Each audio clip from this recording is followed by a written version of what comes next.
Hey, welcome to another Enneagram podcast. Yeah, that's right. Yet another Enneagram podcast. But this one's different.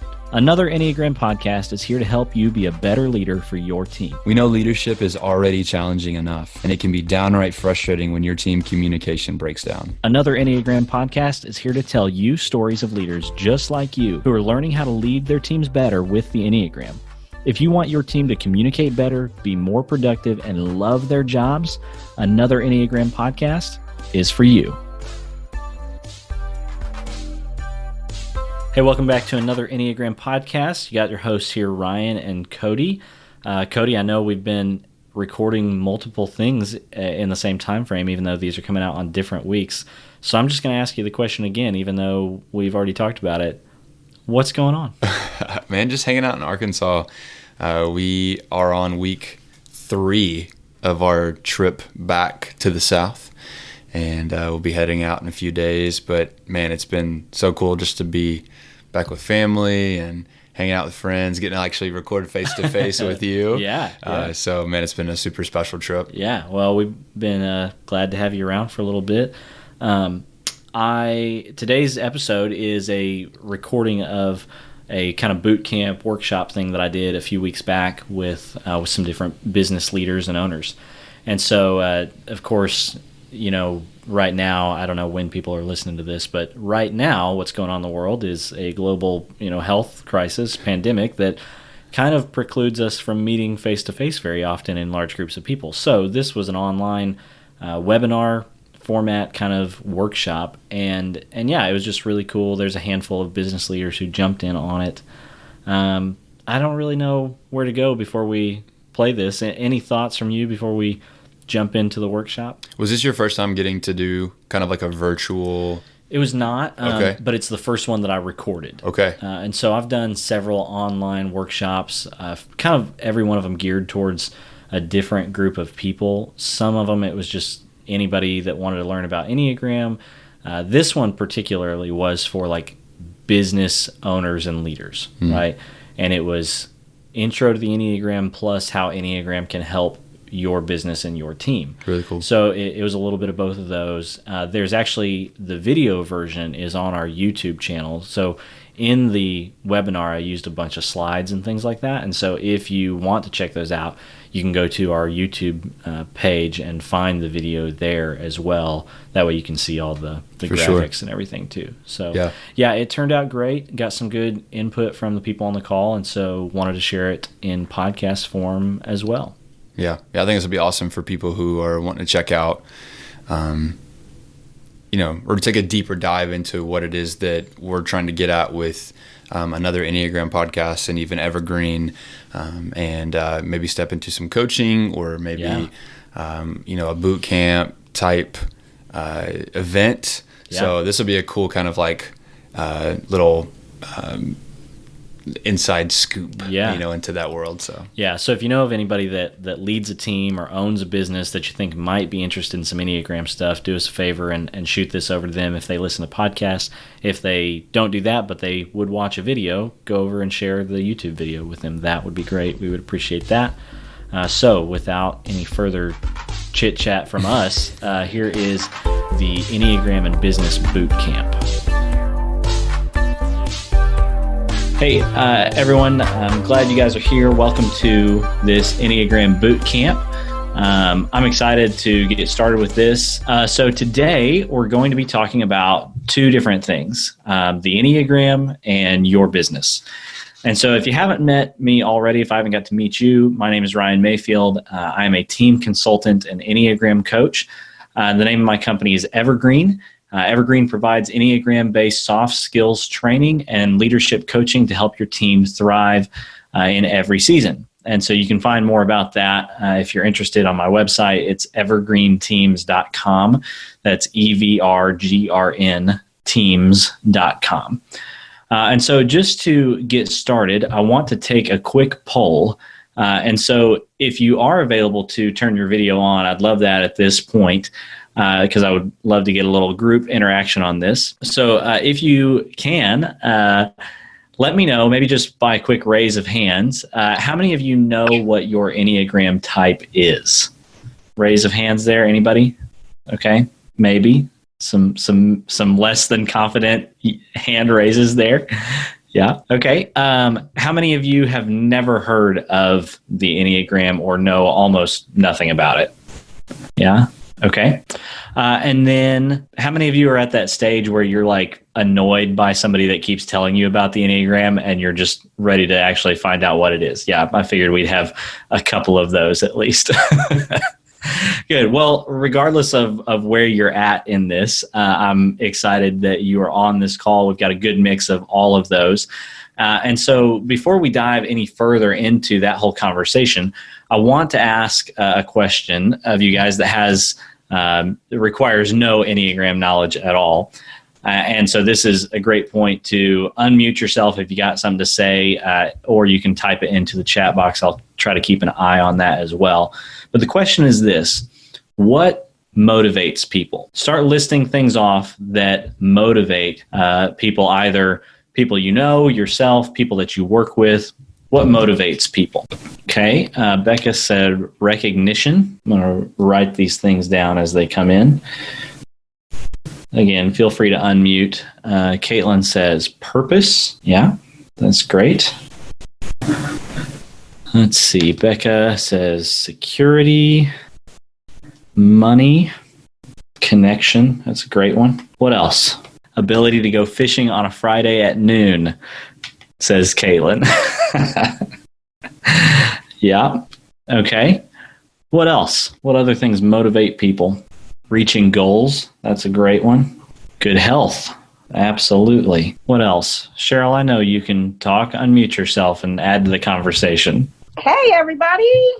What motivates me on Monday, Wednesday, and Friday to get up at 6 o'clock in the morning is to go play pickleball.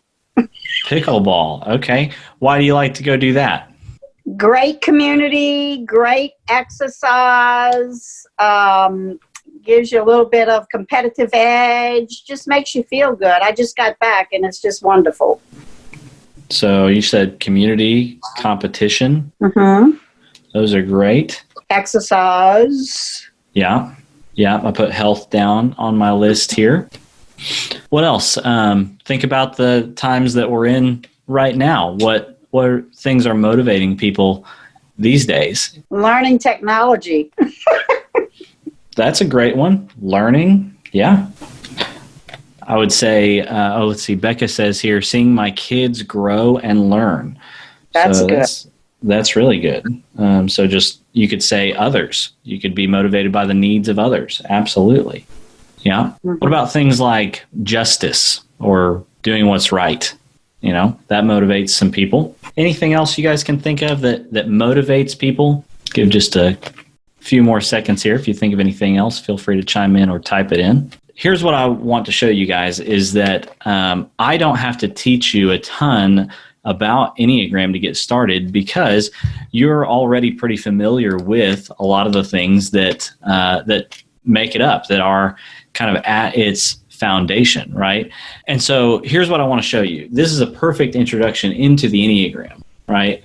Because the Enneagram is a tool for understanding personality in ourselves and those around us. And so at its core is the idea that everyone is motivated by different things, and these motivations translate into our thoughts, feelings, actions. And when we can understand core motivations for ourselves and others, then we can begin to make sense of and work with the different expressions of those motivations, of people's thoughts, feelings, and actions.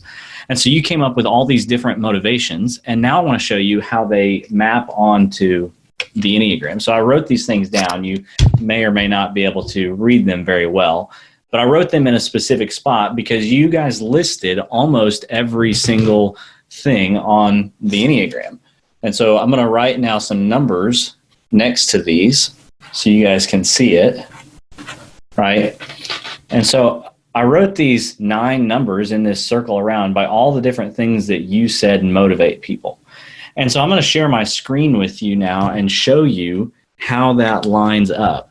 If you're familiar with the Enneagram, then this won't be too crazy for you. Here we go. Do a little screen share. So this is the Enneagram as a symbol, as a diagram, right?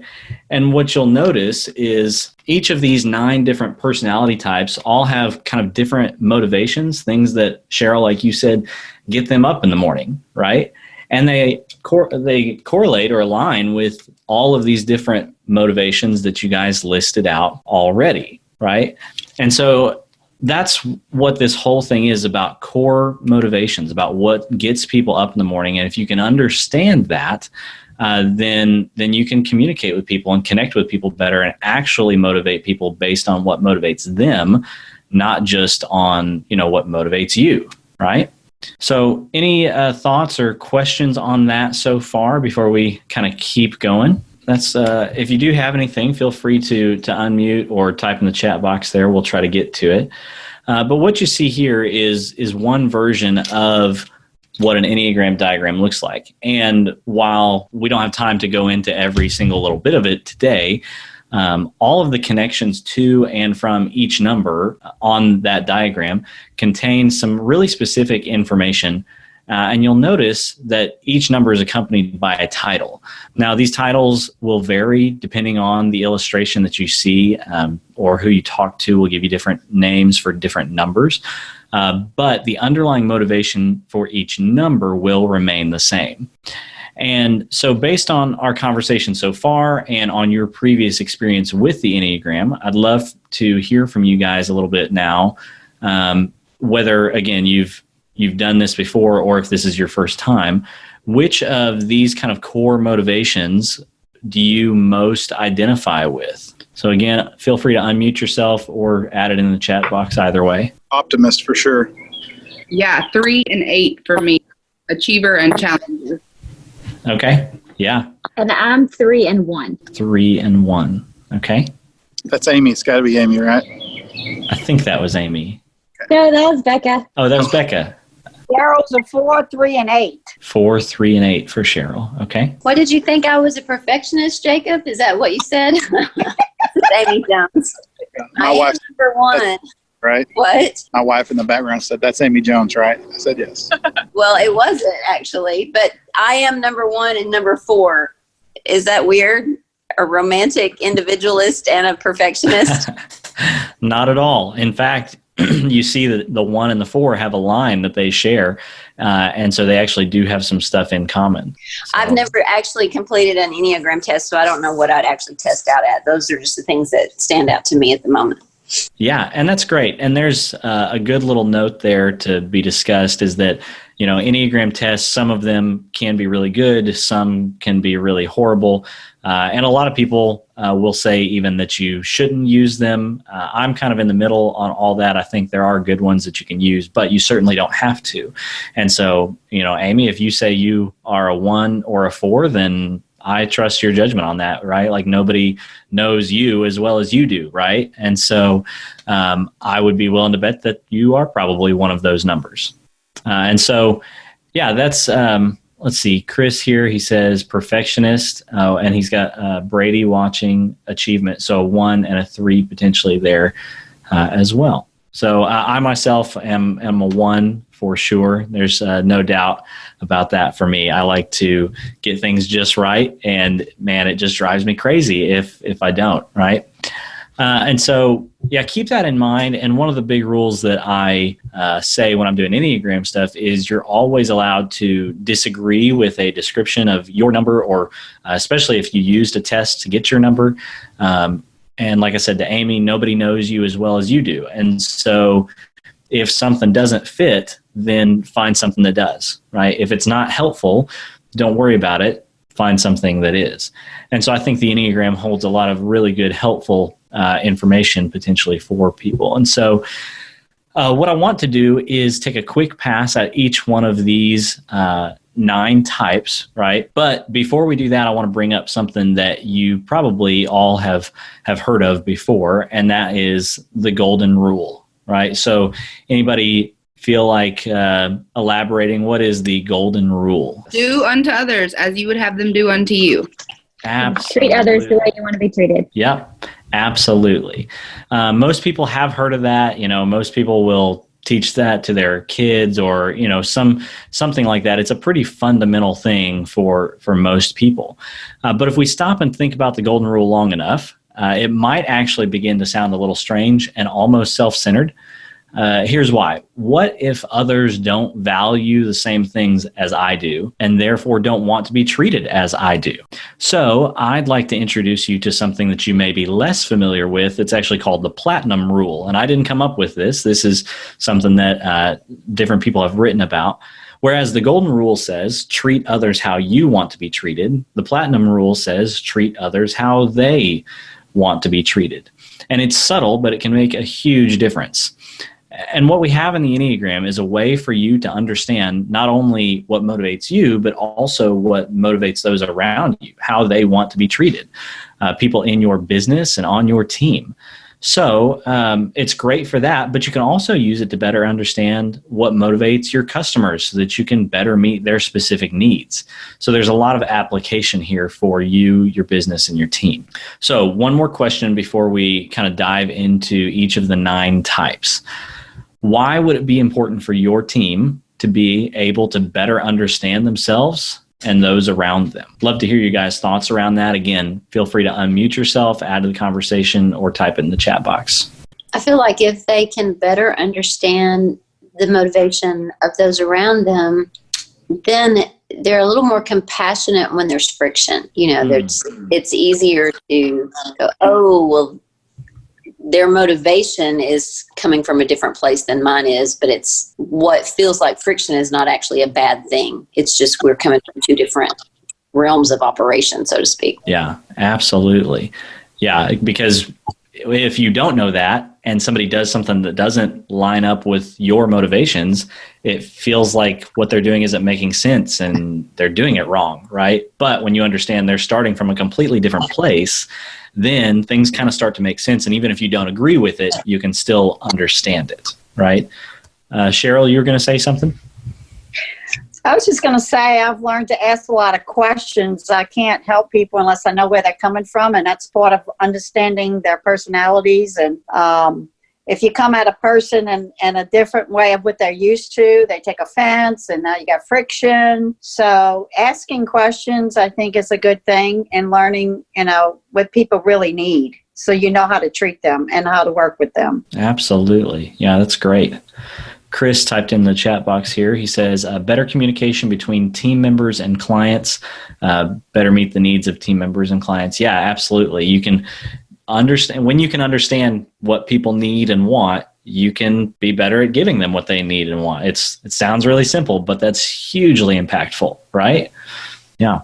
Any other thoughts why it would be important for your team to be able to better understand themselves, those around them? More productive if you know how to talk to your team. Yes. Jacob, why is that? That's great. Because some people get their feelings hurt easier than others, and they respect your opinion more if you're doing your best to make them feel like a contributing member to the team. Right. Absolutely. I like to talk about it in terms of language, right? Like, I think everybody on this call is probably a first generation English speaker, I'm guessing. I mean, Cheryl speaks Cajun. I don't know if that's the same as English, but English adjacent at least. But what I've noticed is that when we travel to other countries, places that speak other languages, Americans are really bad about something, and that is we want to speak English all the time, right?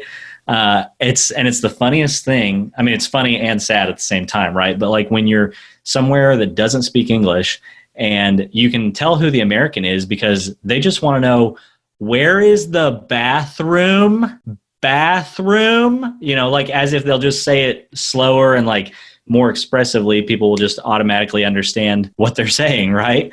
But we do that all the time, and that's kind of what Jacob is talking about. Like the way we talk to people, if we only talk in the way that makes sense to us, it doesn't connect, right? But if you can put yourself in someone else's shoes, be on their side of the table, understand what motivates them, the way you talk to them will actually make sense. It's like learning someone else's language, right? And you connect with them in a much deeper, better, like real way that can make a bigger impact. And yeah, just like Jacob was saying, like it is more respectful and just better for everybody. right? So let's keep going here. And at this point, I have to warn you, the rabbit hole, as it were, goes kind of deep, and I could literally teach about this for hours. I've done an 8-hour, like one day, 8-hour training with a company before, and we still didn't have time to cover everything that the Enneagram has to offer for a team. So for today, we're just going to skim the surface. And to do that, I want to talk about each of the 9 Enneagram types just a little bit more in depth. And then we'll have some time for Q&A at the end. And so I'm going to click through some slides here, and we're going to talk about each of the 9 types, right? So type 1, sometimes called the perfectionist, or another word that I like is performer. I know besides myself, we had a few people on here that identified potentially as a type 1. A few things to know about the type 1 is that their kind of core need is to be perfect, to be right, to be accurate. And for me, as a type 1, I know this is so true, like always having this drive to try and make things just a little bit better, right? I had a former boss of mine tell me that about myself one time, is that's just how my mind works. Like I walk into something, a system or whatever it is, and I want to make it better. I always joke about buffet lines. No one knows how to set up a buffet line right. If they would just put me in charge of it, I know the best way to do that, right? And so they're always trying to make it better. Some characteristics of 1s is that they are usually very organized and dependable. They're also, though, highly critical, especially of themselves. Now, that will eventually overflow into being critical of others, but they're very, very critical of themselves, first of all. And then 1s are also really rigid with systems. They sometimes have trouble whenever somebody's not playing by the established rules or not doing what they're supposed to. That can really cause some frustration for a 1. And again, I will attest to that being the case with myself. And so, yeah, for the 1s on here, that's just a short summary of what an Enneagram 1 is. And we'll go on to the 2s. So type 2, sometimes called the helper or advisor, and 2s have a core need to be needed, right? They need to be needed by others. And this is awesome. They love meeting people's needs, helping people out. One of the kind of superpowers of a 2 is this extreme sensitivity to others' needs. There's no number besides a 2 or like a 2 that can sense what other people need as much as they can. It's like they have just a sixth sense for it, and they always know before anybody else. 2s are usually really eager to help people. They've got this kind of servant-hearted nature. But the flip side of that is that 2s usually have more trouble than most at asking others to help them, right? Because again, there's that core need to be needed. And if you need other people to help you, then you're not the one helping others, right? And they need to be needed by people. And so because of all that, sometimes 2s, they struggle to actually do their own work because they might be too busy doing someone else's or helping someone else with something. So that's the type 2. Type 3s, which I know we've got several of those on here as well, sometimes called the achiever or the performer. And I think maybe Becca, somebody said recognition, right, as one of the things that motivates people. And that is, for the type 3, the core need is to be recognized, right? They want to perform, they want to achieve, they want to win. And so they want to be recognized as that. Superpower of a type 3, though, is that they are just really this utility player, right? They can play just about any role that is needed, right? If there's a gap that needs to be filled, even if a 3 doesn't know how to do it, they can probably figure it out or at least fake it well enough to make it work, right? They're a utility player. 3s are usually very efficient, task-driven kind of people, right? To-do lists are one of the love languages of a 3. But unfortunately, sometimes that ranking of tasks above people can come into play as well. And 3s can tend to see emotions or other people's feelings as very inefficient, right? I don't have time to feel sad about this. I don't have time for whatever this is. I've got to get this thing done, right? And so because of all that, sometimes 3s can be really difficult for people to get to know, like to really know. Like you might know a 3, you've seen a 3. It's almost the difference in knowing someone versus knowing about someone, right? There's a lot of celebrities I know about. I know very few of them, right? Jordan Easley here says, emotions as inefficient. That is me through and through. Yeah, absolutely. Threes can definitely see emotions as inefficient. So that's the short explanation of threes. Type fours are usually the rarest people. I don't get to interact with very many of them. One is because there's just generally less of them, but two, and this is just a half joke, I suppose, is that fours tend to hate the Enneagram more than any other number. And that's because they want to be unique, right? That's the core need of a type four. And stuff like Enneagram or any of these personality type things makes them kind of feel like they're being put in a box and labeled. And so they tend to not show up to these kinds of events. But that's what they want. They want to be unique and different and bring something to the table that nobody else is bringing. They want to have a unique skill set. And so superpower of type fours is that they're usually really, really creative and honest. And not that other numbers aren't honest, but fours are so real and raw and want to be just as authentic as they possibly can at all times. And so that can be a really cool gift. There's a lot of the greatest like songs and poetry and films and things that you have encountered. A lot of them have people that are fours that are involved in the creation process of that, because they can express reality in a way that some of us just don't understand at all. A really great thing about some fours, though, is that they often see problems from a totally different angle, right? If you're stuck in something and trying to figure out a new option, fours are who you want to talk to, because they see things totally differently than everybody else. One of the flip side, though, the bad side there is that fours can sometimes get caught in what I'll call like an emotional roller coaster, right? If you know anybody, that it's either everything is sunshine and rainbows or everything is like thunder and hail, and that's kind of the emotional roller coaster they live on. They could be a four. Now, if you have a teenager that's that way, don't know that they're a four, think it might just be that they're a teenager.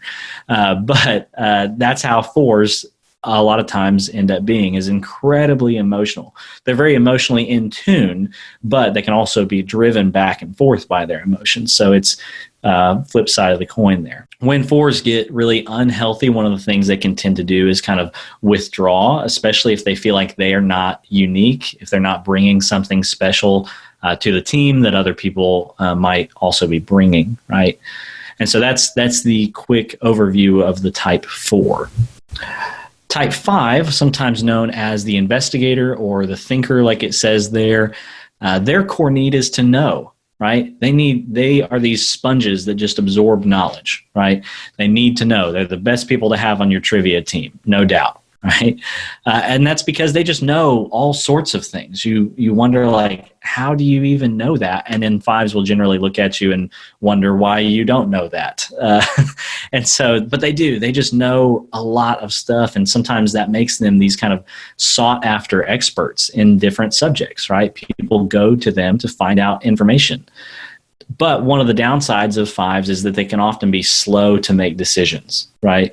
Fives feel like they need to have a really high amount of information before they can make a decision. And so that can cause them to take a lot longer than some of the rest of us would prefer, right?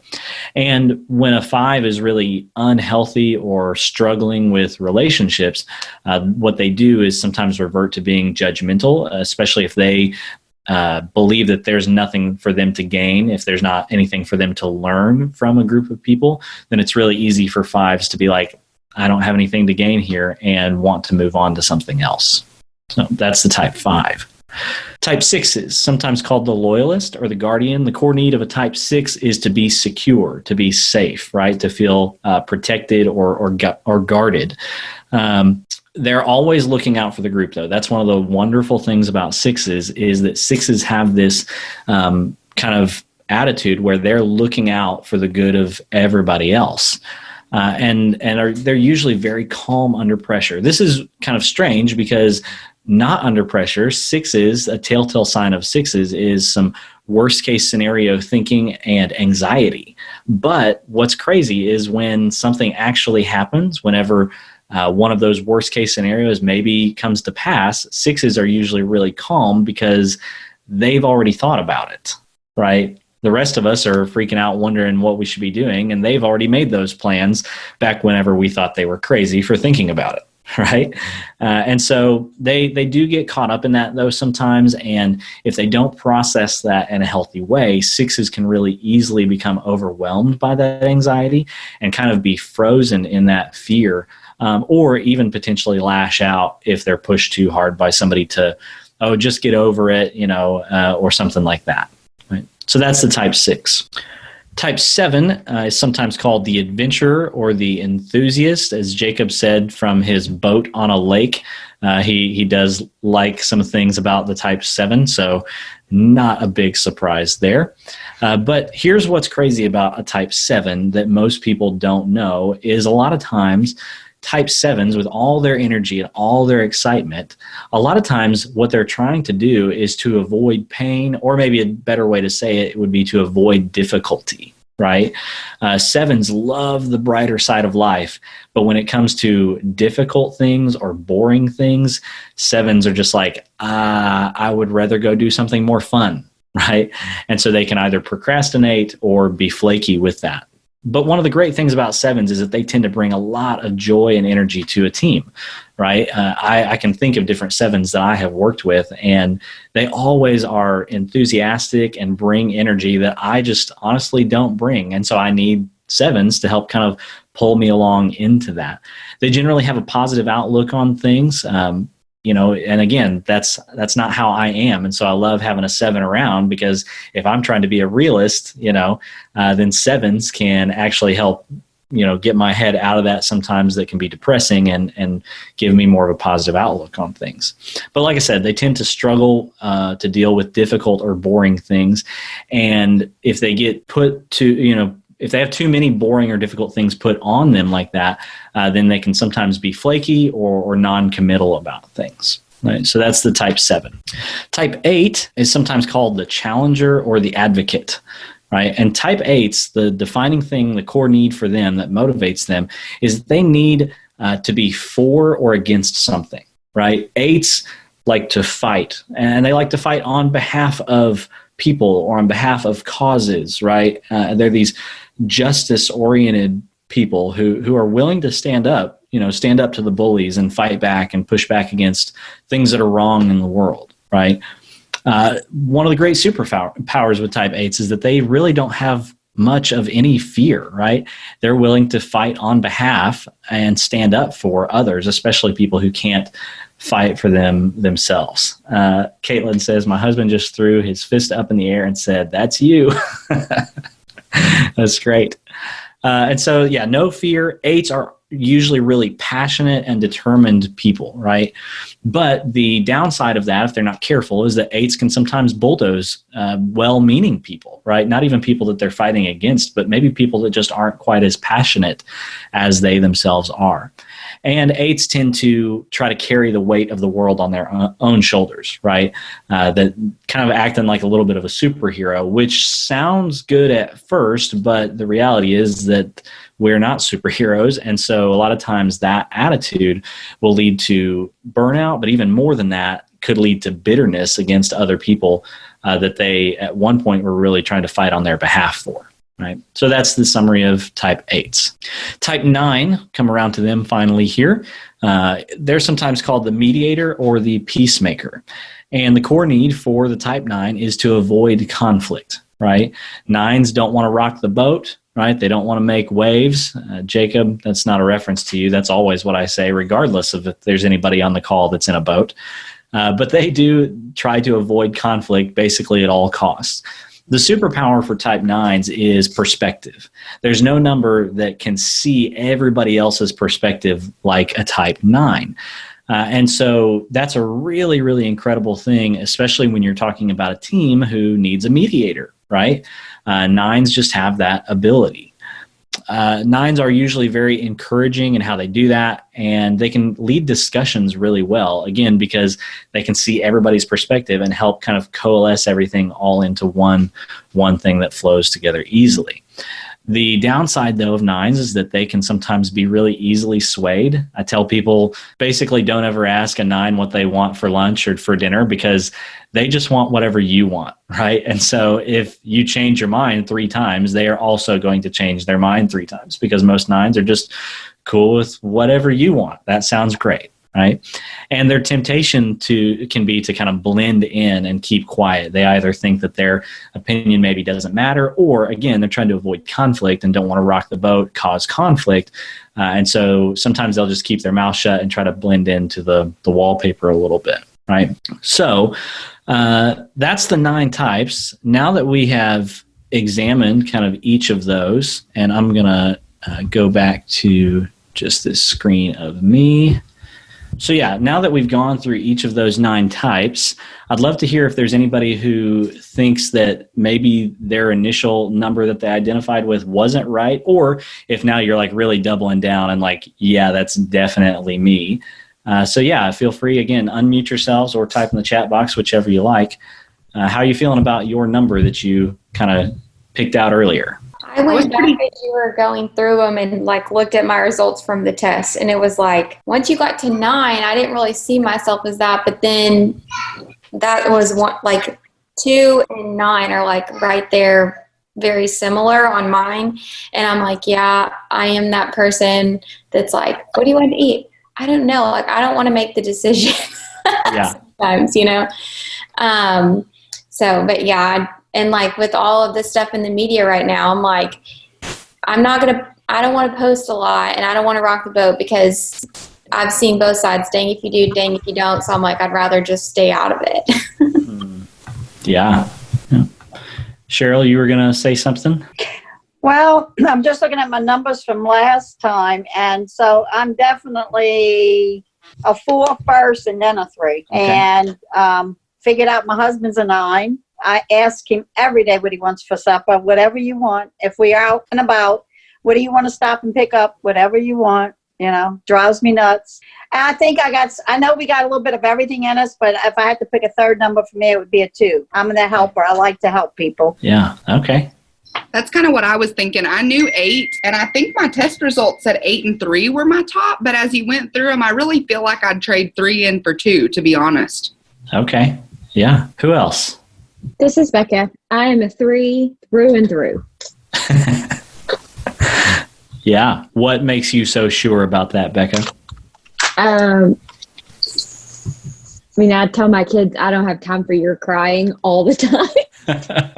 And I live by lists, and I literally will put things on my list that I've already done for the day just so I feel accomplished by being able to mark it off the list. Yes. Yes. Yep. I'm a 3. Nothing to be ashamed of there. I've actually heard that a lot of times from a lot of different 3s. So you're in good company. Well, and I think one, and I was kind of late adding it to the chat, but one thing that's interesting, you said that a lot of 3s, people don't really know them. And I have found that I don't think I really knew myself until much like later in my adult life, much more recently, because I never slowed down long enough to it was all about efficiency. And so I never really was very introspective about what I, liked or didn't like, that kind of thing. So, and I found that with some other 3s that I know as well. They were like late bloomers because we just didn't slow down to think about stuff. Yeah. 100% agree. Well, I mentioned, I thought I was the 1 and 4, but I had some 3. And so it's kind of a toss up between 3 and 4 for me because I'm very much both. I'm very much like, Jordan mentioned all the political ramifications of everything that's going on. She didn't want to mention because she didn't want to rock the boat. I don't want to say it because it makes me mad that people say I need to say something or not say something. And I want it to be very honest and very, I don't know how to explain it, but it's like, how dare you? I just want to be. No, it totally makes sense. Individualistic kind of thinking and the creative side, but I'm not I'm more 3 in that I don't have time for emotions. That I can't get bogged down in that. So I'm just split personality. Yeah. So it's not uncommon for people to have a handful that they think they identify with. So here's how you can determine which one of those is your kind of primary Enneagram type. Not to say that the others don't matter, because if you identify with any of these, I teach that they all have some significance or weight with you. But at the end of the day, if you were to take those motivations, those core needs, and put them in conflict with each other. So Amy, just to use you as an example, the need to like achieve or perform like a 3, and the need to be unique and authentic and honest, if those came in conflict with each other, which one would you choose, right? And that's not an easy question to answer, and I'm not even expecting you to necessarily have an answer right now. But if you want to discover, okay, what is my actual core type, then being able to answer that question, if my core motivations came in conflict with each other, which one would win out? That's how you can determine which is your core number.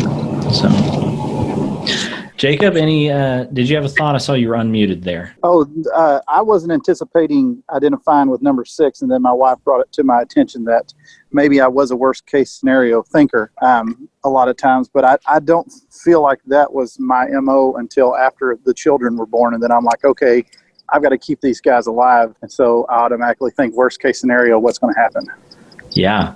So let me ask this. This is kind of on the fly, and, feel free to answer as much or as little as you want with this. But before you had kids, would you say that you were a more aggressive person? Have kids made you less aggressive? Absolutely. Yeah.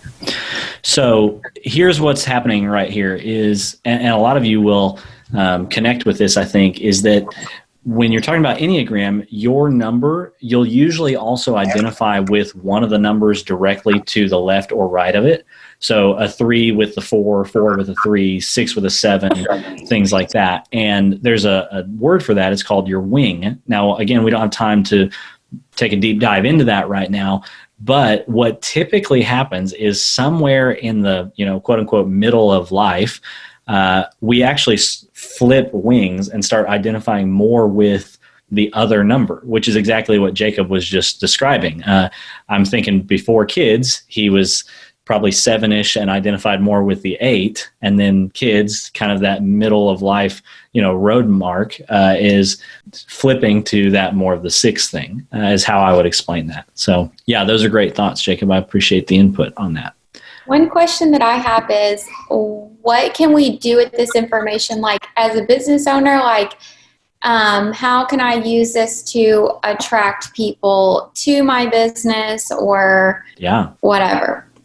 So that's actually what we're going to spend most of the rest of this call talking about. And of course, we won't have time to go into all the different ways it could be, specifically for your business.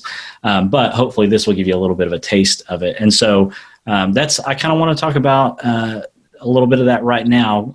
First of all, internally, like within your business. Now, I know not everybody has a team that they work with. There's some solopreneurs on here for sure, but other people do. And so the question that I have for you guys with this is based on which number you think you likely are. Share a bit about which numbers you think you personally work best with or don't. I'll go first. Surprise. So I figured out I'm definitely a 4 first, but I probably work really well with type 3s and 2s. Okay. Why is that? Well, because I do see a lot of the 3 and 2 in myself also, and I just think I would be able to gel with them on the same level because it is part of some of my process and thinking. Yeah. Yeah, what's interesting about that, Cheryl, is a lot of times 4s, if they don't identify with 3, 3s and 4s have some of the most trouble working together, right? Because 4s want to be really authentic and real, and 3s are able to kind of put on different masks and play different roles. And so that can be a conflict between people sometimes. Amy. Amy, we can't have coffee anymore. But as you said, you identify with a lot of 3 stuff as well. And so that helps you bridge the gap there, which is great. Yeah. Okay, good. What else? As whatever number you identify with, what are some of the numbers you think you work best with or not? I need to see that chart again. Yeah. Let's see. I'll throw that back up there. I wrote down one of my best friends. I was like, I think she's probably a 6 and an 8. And she and I work really well together on some things, but some things it's like, I don't have time for that. But like I said, I'm a 3 and I think she's a 6. And so I think we work really well together. Yeah. Hey, can you guys still see me while this is on the screen? Okay, just making sure. Then I'll leave that up there because that can maybe help the conversation as well. Let's see. Chris says that Brady, who's on with him, who's a 3, works best with 1s. That's awesome. I, as a 1, have worked with a lot of 3s and have had both very positive and very negative work relationships with 3s. So I love that Brady, as a 3, is saying he works well with 1s. Chris, who is a 1, says that he works best with 2s and 3s. Oh, well, that's what it was. Brady was just trying to get in good with Chris. Who else? What number do you think you work well with or struggle with? I feel like my first is probably truly a 1. I feel like that side of the spectrum, I can work better with those folks than the ones on the other side. Yeah. I don't know if that's true or not. But I need people who are perfectionists around me. I need people who are wanting to get things done, who are motivated. I don't need yes people. I need thinking people that are willing to problem solve and be self-motivated. So they've got to have some achiever in them, I feel like. I don't know. Definitely. That's makes sense. The eternal optimist is very difficult for me to work with. Why is that? Same. I don't know. 10 years of marriage, it makes it difficult. The whole rainbow and sunshine's nonstop gets. It's very difficult sometimes whenever you have the worst case scenario going through your mind. Makes sense. So let me ask this: how might knowing about Enneagram, kind of all these different personalities, how might that impact, let's say, recruitment and turnover for a team or for a company? Having too much of the same mentality would work on certain things, but you want to split it up if you have a diversified workplace, because the same thoughts going through everybody's head is not going to do much for growth as a team. Absolutely. Yeah, and you're onto something really good there too, is saying that some teams, depending on what the purpose of the team is, might really benefit from having a lot of people that think the same way. But most teams probably aren't that specialized and would benefit more from being more well-rounded. Absolutely. What about retention and turnover? How could Enneagram knowledge or implementation help a team or a company with retention and turnover? You find out what that person's, like if they need praise, if they need money, recognition, all that different stuff, find out what they need in order to feel wanted and then give that to them individually. Yeah. I've got a client that I work with right now who their motivation, like for their teams, is they love to give bonuses, right? Which is great. Who doesn't want a bonus, right? But what I have found with working with them is that some people get really frustrated because they're in this stressful environment, and then the boss just throws a little bit of money at them thinking that will make everything better, right? And so it's, to the boss is motivated by that kind of stuff. And so for them, it's like, yeah, why wouldn't this work? But understanding that different people have different motivations can actually help retention and decrease turnover. Yeah. One of the things I think of, Ryan, is we have a client that in the profession, in the way that we work with them personally, they're our direct contact for the building, and they're the people that deal with all the vendors that come in and provide services. And long story short, the lady that sits at the top seat of that facility position, she's very difficult to work for. And I'm not even really sure which one of these numbers she is. I was trying to think about what she is, but all of that to say, all the seats that fall under her have been turning over constantly. And every time that we interact with a new person, it's always like, oh yeah, I'm so sad that I got put on her team and da-da-da-da-da. And I'm just thinking, if the people that were at the top of their organization would understand this lady needs these type of people to work under her, or else she's going to drive everyone else off, then maybe they would stop having so much turnover in that department, And so I don't know, I'm just thinking to myself, like, how do you politely say that to somebody and give them your card and be like, you need to call this guy. He'll help you with this problem. Because I don't want to say that lady is horrible and hard to work for, but that's what I want to say because it's the truth. Well, you and I will talk about that later. For sure. Yeah, Cheryl, you had a thought? So, Ryan, I agree. You hit a valid point in my company because people run for different things. They motivated, like money. Yeah, the company threw out some big incentives the next 2 months, but I think people take that as fear, or I'm never going to make it, or that's not fair because I'm not that good to make that money. So our team leader and our team threw out a different incentive, and it's just these medals that he puts on Facebook. Is no monetary value, but I have people on my team that are performing for those medals, and they don't really care if they're making money, extra money with the company. They want those medals. So if we can learn everybody's type and what motivates them, we would know what and that prevents the turnover because people will stay with you and be loyal if they're happy. Yeah, absolutely. So, I'm going to get you guys off of here by 1:00. So we've just got a few more minutes left. Some other things that I think this can be really helpful with are things like conflict resolution, right? You could probably start to think how knowing these different things could be really helpful in an office or team environment for conflict resolution. Also just for leadership in general. Think about if you're a leader of a team and you know who your people are, with this lens, with this kind of information, it changes the way you interact with them and the things that you kind of give them responsibility for and all sorts of different things there. And so there's just a lot of ways this can impact teams in a really beneficial and healthy way. And I'm going to stay on this call, by the way, for just a few minutes after it's done, just to have any follow-up Q&A that you guys have. But last kind of question before we close up is that if you are a leader, think about if you are a leader, maybe you're just going to have to imagine it for a second on a team. How might using this stuff actually change the way you lead your team?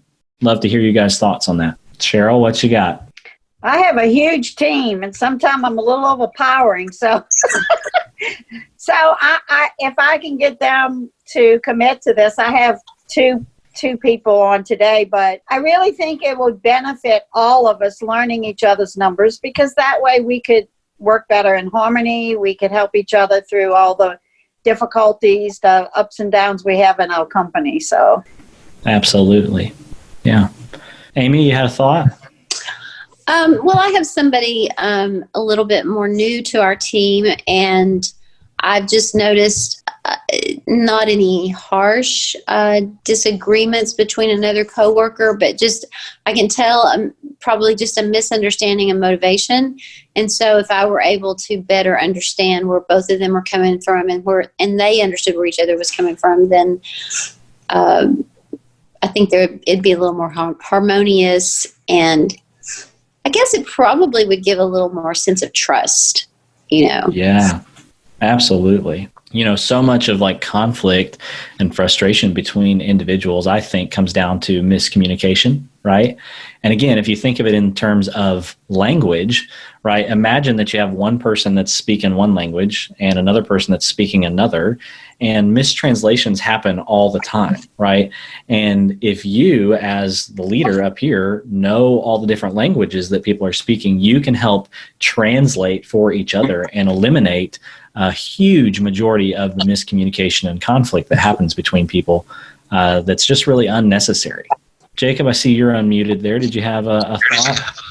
I was not unmuted, but I can weigh in. I have a very my part-time help. They're very much college kids who don't even need money to survive because they're living off their parents. So I've got to find a way to keep them motivated to work and actually show up on time or show up, period. So this would definitely help figuring out what motivates them to wake up in the mornings and be somewhere on time. Yeah.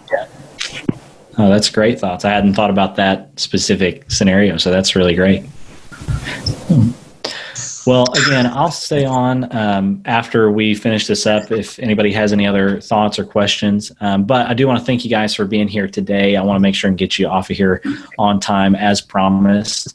I hope this has been helpful for you. And if there's any way that I can help you or your team or someone else's team that you know in the future, please let me know. Evergreen offers various training and coaching options to meet different teams' needs. You can find all that information on the website, which is evergreenteams.com. Again, that's EVRGRN teams.com. Or you can reach out to me personally. Email's the best. It's hello@evergreenteams.com if you have any other questions. Thanks for being here today, and that will conclude this boot camp. Hey, thanks for joining us today on another Enneagram podcast. As fellow leaders, we know it can be frustrating when it seems like you always run into the same problems on your team with the same people. But leaders just like you are learning how to lead their teams better using the Enneagram, and you can too. So if you like what you heard today, we would love it if you would share this podcast on social media. And leave a rating or review wherever you listen to podcasts, preferably only good, reviews and ratings. That would be great. If you'd like to connect with us, you can find us on Instagram. We're at Another Enneagram, or head over to our website, anotherenneagram.com. Thanks for listening, and we'll see you on the next episode of Another Enneagram podcast.